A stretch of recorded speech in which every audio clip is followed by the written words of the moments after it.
Good morning. It is Hoodie Thursday. I love me a good hoodie. If you don't know that already, now you do. Today I want to talk to you about a mistake I made, me and Starbucks. I made not necessarily a mistake, but I was, I'll just tell you the story.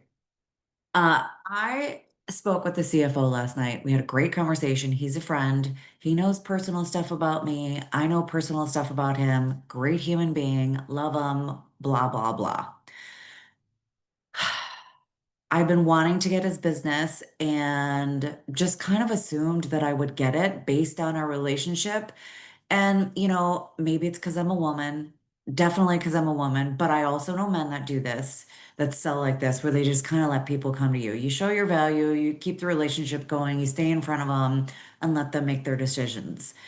And, none of us want to be like the pressury, salesy bullshit because it doesn't feel good to the person and doesn't feel good to you. And it's just not fun to do. However, I know that there are times for that because, we're all doing our best out here. And I know that I'm going to be the best fit for this guy and my company's going to do the best job for him. It is what it is. I already know I just know. So, had a phone call with him last night and he was telling me that he was golfing with these other insurance people. And I was like, that's fine. I'm like, let him wine and dine you. Obviously, you're not doing anything. And he started talking and he's like, they're putting a lot of pressure on me, blah, blah, blah. And it started sounding like he was having like leaning towards them. And then he started talking about a BOR, and which stands for broker of record change, which means basically you just swipe your pen and all of a sudden I get to take over your policies. And if you have insurance policies, just call me, I'll do that for you. It's easy. It's not easy, but it's easy, much easier on you. Anyway, so we were having a conversation about that, and I realized that that relationship had moved a little bit further along than just them trying to wine and dine him. And and I got pissed. Initially, I was pissed a little bit at him, but mostly at myself because I had just relaxed into our relationship, and that's okay, and that works, but I misjudged this. He he wants more than what I was giving. So today I'm putting the pressure on. I'm doing an introduction to him for this person that will help a couple of different things and is a member at a very high fancy golf club, which will make him happy. I'm sending over a broker of record change because fuck that shit. If somebody else thinks that they're going to take this guy, they're out of their fucking mind. This guy wants pressure. I'm in. Sometimes, which is one of the things that I don't like about being in sales as a woman, is that I have to be in my masculine hunting and finding people and doing all the shit. And then I have to be in my masculine to pressure them. I don't like it. It's not where I thrive. But once in a while, I surprise myself. Like last night, I got pissed, blah, blah, blah. I woke up this morning. One of the first things I thought about when I got out of bed was this situation. And I thought, fuck that. And all of a sudden, I found my competitive side. I don't normally have a competitive side. I'm not very competitive. I don't like it. It's icky. But in this instance, fuck that shit. Like I've put in years of work with this guy. We're friends, lots of money, lots of time. I like him. I want to do business with him. But also, fuck you. I put a lot of time and fucking money in. So guess what? I'm gonna win him. I don't know exactly how yet, but the first thing is to kind of put in his face like, fuck you. Here's a broker of record letter. Fix it, change it, do it, let's go. Because it's just maybe I was just being too soft. Maybe I was being too feminine. And, like I said, one of the things I don't really care for in my job is that I have to be so masculine and pressure and push and hunt and, all of the things that sales is. It is what it is. It's just not necessarily my favorite forte, all the things, but I found out this morning that when pushed, I'm quite good at it. And hopefully this is a salvageable situation. You never know how far along it is. I don't know. But He, I don't know.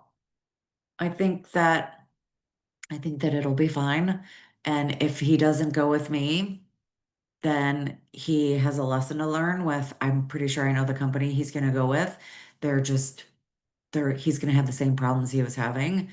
And so that's fine. That's something that he'll have to deal with and whatever. But I just wanted to talk about being a lady, being feminine, being a girl, being all the things in sales, because in sales, we have to really be in our masculine. It's like being a mom. You have to be a masculine when you're in your mom, when you're being a mom.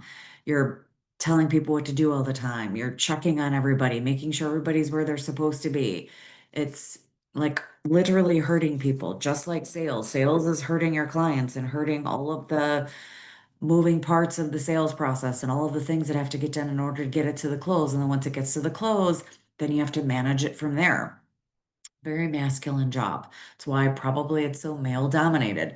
And as ladies, we complain about that, but then we get in it and we're like, oh yeah, men are better at this. Not better at it, like they're better salespeople. I think women are better at sales than men for lots of reasons. But in this aspect, men are naturally built to hunt and pressure. That's just who they are. That's how they survived the caveman era. They pressured animals into a corner and then killed them so they could eat them. I mean, it is what it is. You know, I know lots of women that thrive in their masculine. I do not. It's just not where I like to be. That being said, when pressured, like today, maybe I needed that pressure. Maybe I needed the push to stop being so, you know, generous and assuming that my relationships are the only thing that are going to work. Now, for example, my relationship with this person is so strong that he was willing to divulge that information and he would never have ghosted me. He would have just called me and said, "Hey, this is the decision we made. This is why we made it. Nothing personal. We love you. I love you, blah, blah, blah." So that says a lot because most of the time when you're in the sales process, you just get ghosted. Once in a while, you get a yeah, thanks, but no thanks kind of conversation or like an email that never gets responded to. But I'm very proud of myself for getting myself to that point in my career, to the point where CFOs and CEOs of major corporations are willing to call me to tell me and have a conversation with me why they didn't go with me.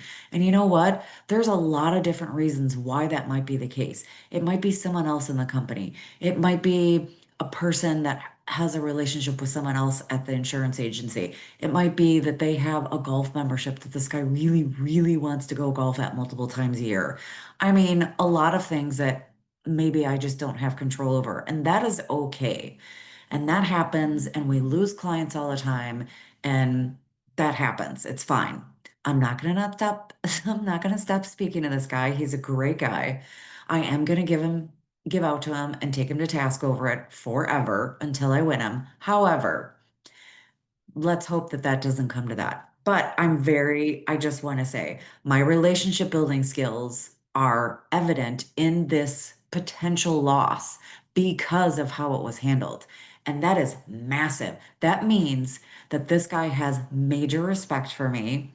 He likes me and is willing to, you know, have a difficult conversation with someone. So kudos to him on all of that. Kudos to me on all of that as well.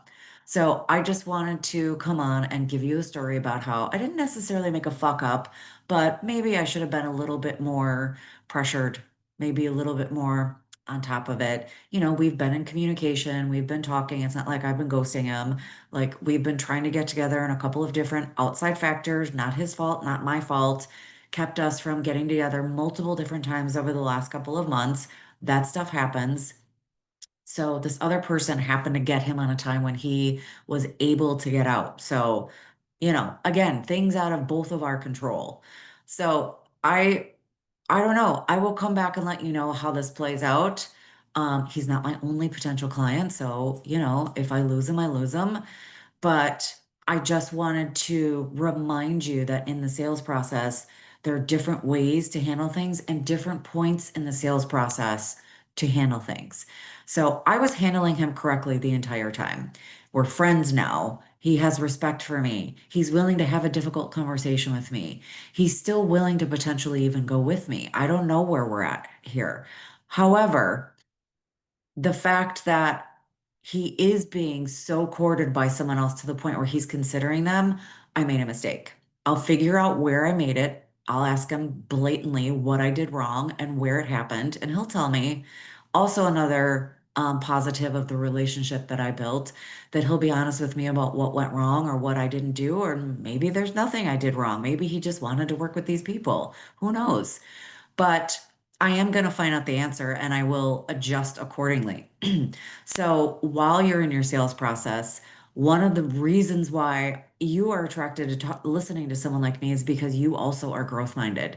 Someone who thinks that they know everything, who has their sales process down and isn't going to change anything, isn't going to take anything from this conversation except bitterness and resentfulness. And maybe they'll keep going after this guy, but they're going to be pissed off and they're going to put more pressure on the next guy and be even more salesy. And I don't want that. That's not how I roll.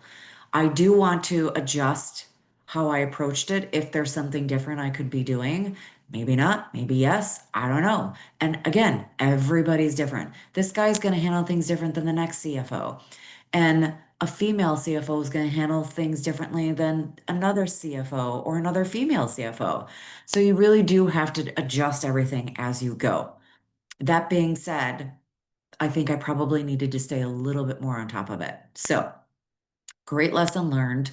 Hopefully, it's not too late. And if it is, then there's nothing I can do about that except adjust things moving forward and know that that client wasn't meant for me. It is what it is. I did everything that I knew how to do in the moment. And now maybe this will help me get a bigger, better client next time. So that is all I have to say today. Starbucks and I are going to go actually do some work and try to win other clients and put the pressure on this one. We'll talk to you guys soon and let me know if you have any questions or honestly any points. Have a great day.